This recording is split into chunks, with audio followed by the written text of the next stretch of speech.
Okay, kita teruskan dengan 5.3 inverse function. Okay, so untuk question number 8 ni saya tinggalkan pada anda lah, sebab ni mudah je kan. Okay, kita teruskan dengan question number 9. Kita terus pergi pada question number 9. Okay, find the inverse function if they exist of the following and state the domain and range of the inverse function. Alright, so dekat sini dia kata cari sekiranya wujud. Okay, so ini kita kena jelas lah. Tidak semua function ada inverse, dia mestilah one-to-one function. Tentukan dia one-to-one function, ada dua kaedah. Satu guna algebraic dan yang kedua guna graph. Di antara kedua tu, kaedah graph ni lebih mudah lah sebab visual kan, nampak. So apa kita buat garisan horizontal dan tengok dia cut dekat berapa tempat. So dia mestilah cut dekat satu tempat saja, barulah kita boleh katakan dia one-to-one function. Right? Kalau ada baru kita carilah, kalau tak ada mana nak cari kan. Okay, kemudian selepas itu baru tentukan domain dan juga range. Okay, so untuk A ni kita ada graf bentuk absolute value, graf bentuk V. Okay, B ni kita ada graf kuadratik, sama ada bentuk senyum ataupun masam. Yang C ni kita ada graf bentuk cubic. Okay, D ni kita ada graf bentuk rational. Okay, yang pertama kita tengok graf yang A. Graf A. Graf A ni bentuk V. Jadi kalau bentuk V ni apa maksud dia? V ni bila kita tahu graf bentuk V, saya sukalah kalau kita boleh guna graf kan sebenarnya. Okay. Nak buat graf ni macam sebelum ni kita dah bincang. So anda boleh pilih lah, masukkan ni dalam kalkulator anda. Domain dia negatif infinity ke infinity. So bila buat table boleh pilih lah negatif 2 sampai 2 ataupun negatif 2 sampai 4 ke. Lepas tu anda plotkan dan anda akan dapat graf bentuk V macam ni.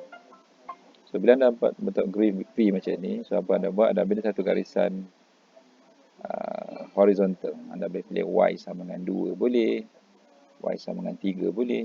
So yang penting dia cross graf kita. So bila cross, ni saya tandakan dengan dot 2 merah ni kan. So maknanya lebih daripada 1. Bila lebih daripada 1 maksud dia graf ini adalah bukan graf one-to-one function. Maksudnya dia tidak ada inverse.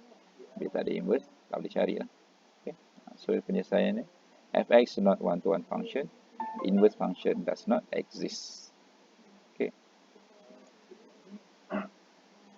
Okay, untuk bahagian B, kita ada graf bentuk kuadratik. Okay. So kita ada gx equal to x squared minus 6x plus 8. Jadi dalam bayangan kita pun tahulah. So sekali lagi, yang ini pun sama juga. Kita boleh lakarkan graf dengan mudah. Kalau tak payah cari ni pun tak ada masalah sebenarnya untuk lakar graf. Okay. Kalau guna table tu kan, so kita just pick nilai gantian kita sebagai tahu domain negatif infinity ke infinity. So bila anda masuk dalam table anda nanti masukkan negatif 2 sampai 2, step dia 1. Lepas tu anda boleh plotkan dia. Okay. Bila anda plotkan tu, kalau tak nampak shape dia boleh tambahkan lagi nilai x dia. Okay, sampai 5 ke. Bagi tahu, graf kita ni semakin banyak maklumat, graf kita semakin accurate. So bila anda dah dapat table dia, lepas tu anda plotkan dia, anda akan dapat graf shape dia seperti ini. Okay. Cara lain anda boleh buat guna kaedah ni lah. Sebab ini untuk graf yang kita boleh factorize. Jadi secara mudah dia kita tahu nanti graf ni dia akan cut ni dekat 2 dan juga 4. Boleh juga lakar graf. Tapi kalau guna table tu, boleh negatif 2, kalau ini tahu dekat 4 boleh lebihkan, tak ada masalah. 8 ke kan. So, yang penting nampak shape graf ni ada. So bila kita dah bentukkan graf ni, so anda buat satu garis horizontal lah. Mungkin Y sama dengan 4, Y sama dengan 3 ke. So bila kita draw tu, kita tengok jelas dekat 2 tempat. Maka sekali lagi, graf kuadratik ni dia tidak ada inverse sebab dia bukan one-to-one function.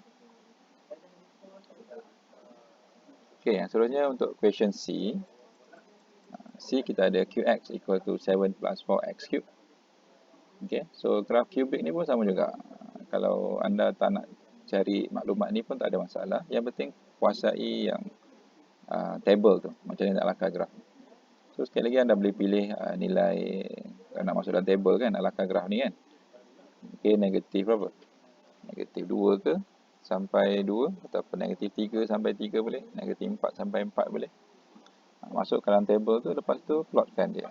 Bila kita plotkan, kita akan dapat shape graph yang seperti ini. Okay. So bila dapat shape graph tu, kita binakan satu garisan horizontal. So kalau shape graph kita macam ni, kita boleh tulis y sama dengan negatif 2 pun boleh, y sama dengan kosong pun boleh, tapi tak nampak kan, sebab ada x-axis ni kan. Carilah tempat lain, banyak tempat lagi kan. So y sama dengan 3 pun boleh. So bila anda draw horizontal line ni, nampak dekat satu tempat. Graf macam ni, yes, dia ada inverse. Okay. So bila ada inverse, maknanya kita boleh carilah. Okay. So qx is a one-to-one function. So q inverse dia exist lah. So untuk mencari inverse, kita boleh letkan lah. Ini kaedah yang biasa kita buat kan. Ni sebenarnya ulangan tu, form 4, form 5 nak belajar kan. So let y equal to q inverse, ataupun q inverse equal to y.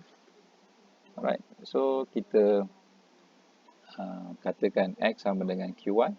Jadi x sama dengan 7 plus 4y cube. Okay, nampak tak sekarang ni x ni as a subject.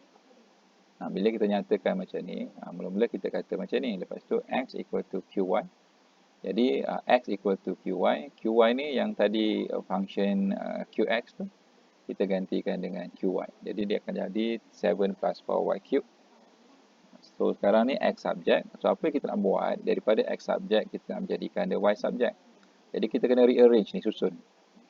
Okay, jadi 4y cube equal to x minus 7. So and then we divided by 4. And then ni adalah y cube. So dia akan jadi cube root. Okay, cube root. So sekarang nampak tak? Y equal to cube root x minus 7 over 4. Jadi y ni gantikan balik. Sebab tadi dah cakap kan, y ni adalah ini. Jadi kita akan dapat the q inverse tu adalah cube root of x minus 7 over 4. Okey, seterusnya bila kita discuss tentang domain dan juga range bagi satu function, apa perkaitannya dengan domain dan juga range bagi inverse? So anda boleh nampak hubungannya kat sini. So kita tahu domain bagi q sebenarnya dia juga adalah range bagi q inverse dia. Okay, saya ulang sekali lagi. Domain bagi q adalah sama dengan range bagi inverse dia. Dan range bagi q sama dengan domain bagi inverse dia. So dia terbalik. Okay. Nama inverse kan dia terbalik. Alright. Okay, next kita nak tengok yang bahagian D pula. Okay, bahagian D ni kita ada bentuk rational.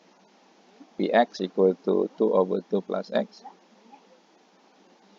Okay, graf ni pun sebelum ni saya dah terangkan. Kita pun dah buat kan. So yang pertama tentukan dia punya domain dia. Graf rational, domain dia yang bawah ni tak boleh sama dengan kosong.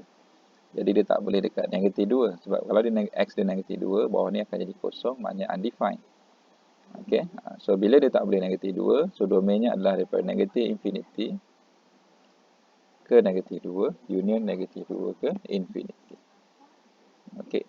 So daripada maklumat itu juga, kita dapatkan dia punya vertical asymptote. So kalau kita draw graf ni, mula-mula draw dulu vertical asymptote, x equal to negatif 2. Lepas tu untuk bahagian sebelah sini anda boleh gantikan lah. Kalau sini negatif 2, bahagian ni mungkin anda ambil daripada negatif berapa? Negatif 5 boleh? Negatif 5, tak apa. Ganti je dalam table tu. Negatif 5 sampai 5 contohnya. Lepas tu step dia 1. Lepas tu anda boleh tabulate. So nanti negatif 5, negatif 4, negatif 3, negatif 2. So bahagian ni semua dia ada dia punya koordinat dia. So anda boleh plot-plotkan dan kita akan dapat shape macam ni. So yang seterusnya kita sambungkan. Mana-mana graf dia mesti menghampiri asymptote dia. Tapi nanti dalam table kita tu, bila dia dekat negatif 2, dia akan dapat error. Error maksud dia tak ada, calculator dia keluar error lah. Tapi kita tahu error tu masuk calculator adalah undefined. Maksudnya domain tak ada kat situ. Alright. So ini dia tak ada domain. Tapi lepas tu dia ada. Dia negatif 1 ada, kosong ada, 1 ada, 2 ada. So anda plotkan. So kalau graf kita tu macam ni, kita tambah ada negatif 1 kosong kan.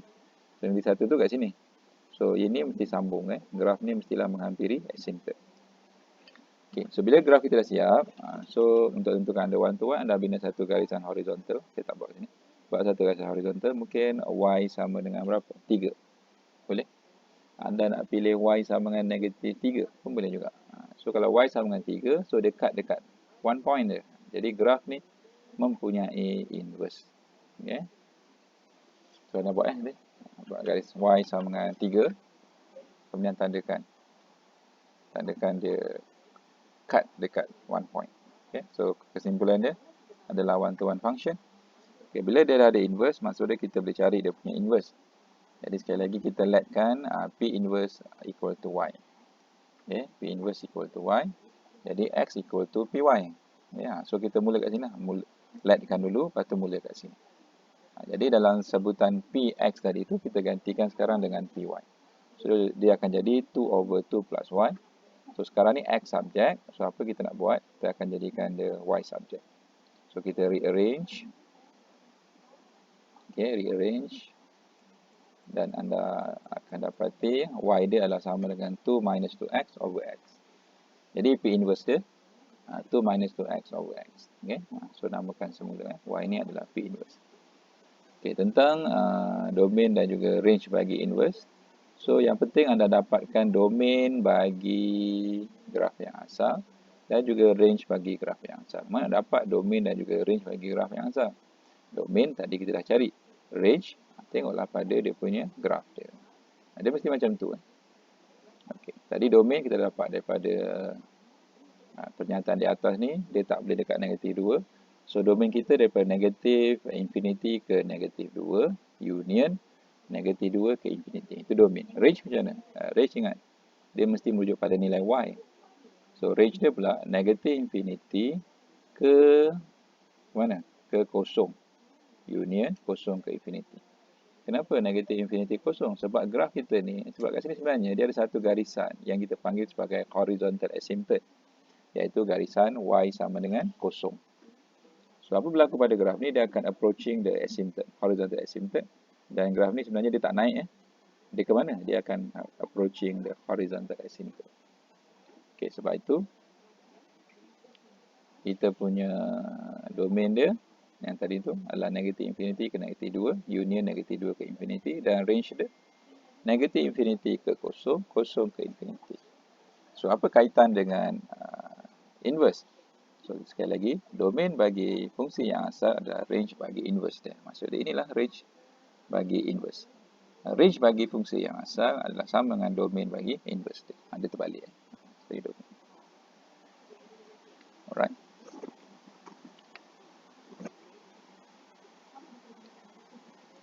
Okay. Okay, teruskan. Question number 10. Number 10 dia kata, determine the interval in which f is a one-to-one function, hence find the inverse function for each interval. Okay, tengok yang A dulu.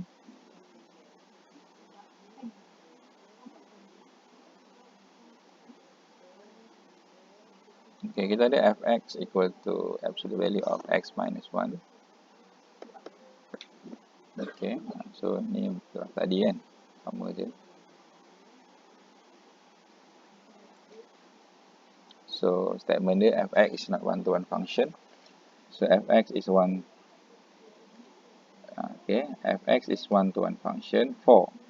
Maksud dia, perbincangan dia macam ni. Kita tahu graf absolute value ni dia memang bukan one-to-one function, ya, bukan one-to-one function. Nampak je lah daripada graf ni.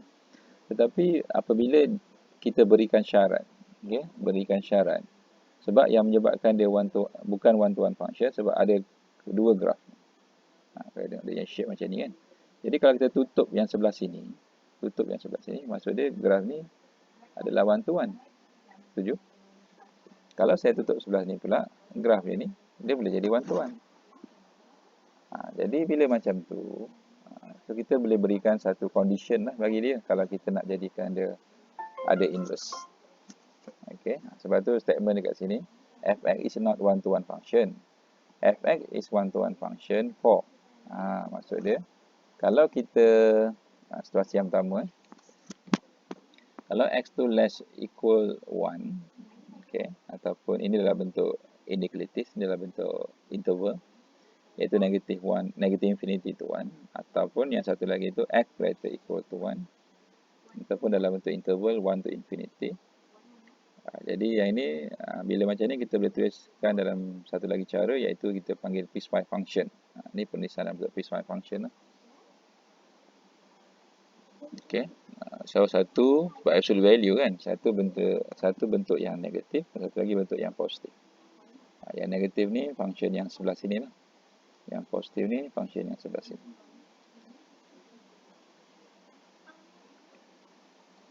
Jadi kalau situasi dia, tengok situasi yang pertama, sekiranya x less equal than 1, untuk function fx negative x minus 1, ini dia ada inverse. Okay. Sebab tu kita boleh cari kalau dia punya condition dia macam ni, x less equal to 1. Kalau dia condition dia macam ni, jadi kita boleh cari inverse dia. Okay. So samalah kita nyatakan f inverse sama dengan y, x equal to fy. So x equal to negative y minus 1, x equal to negative y plus 1, y equal to negative x plus 1. Okay. So daripada x subject, jadikan dia y subject. So kita ada inverse dia macam ni. Okay. Begitulah sebaliknya dengan yang satu lagi lah. So maksud dia kalau dia tidak datang dua-dua, dia datang dalam bentuk macam ni, dia provided. Ni kita panggil provided kan, with this statement, maka dia boleh jadi ada inverse. Right? Sama juga dengan yang kedua ni pula. Kalau fx tu adalah x minus 1 untuk x greater equal to 1, maka kita letkan lah y tu adalah f inverse, maka kita akan ada x equal to fy, maka y equal to x plus 1. Jadi f inverse dia, so nampak tak, daripada x subject jadi y subject, maka f inverse dia adalah x plus 1.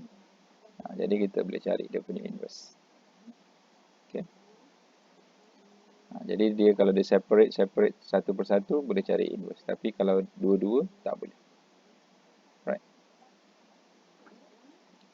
So kalau tak nak confuse, kita biarkan macam ni lah. Yang satu lagi tak tulis. Okay, jelas? Maksud dia inverse tu hanya wujud kalau bersyarat macam ni, ataupun yang satu lagi.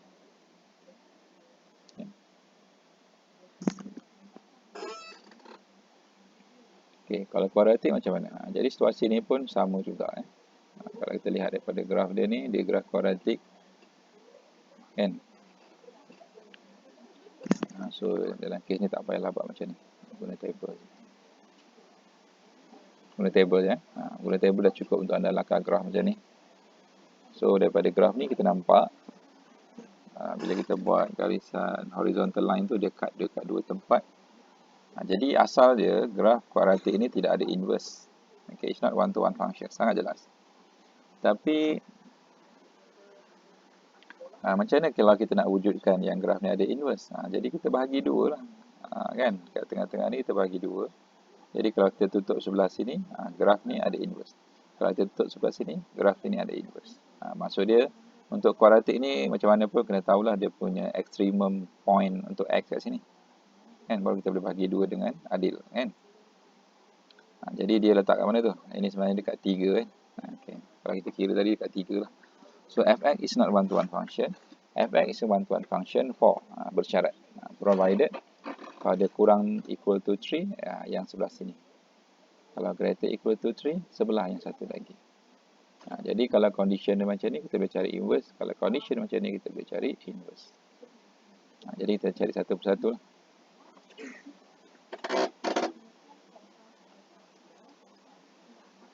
Okay. So kita letkan dulu f inverse equal to y, x equal to fy.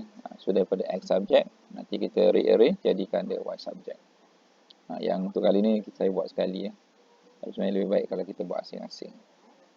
Buat macam yang bahagian yang pertama tadi kan. Okay. So ni plus minus.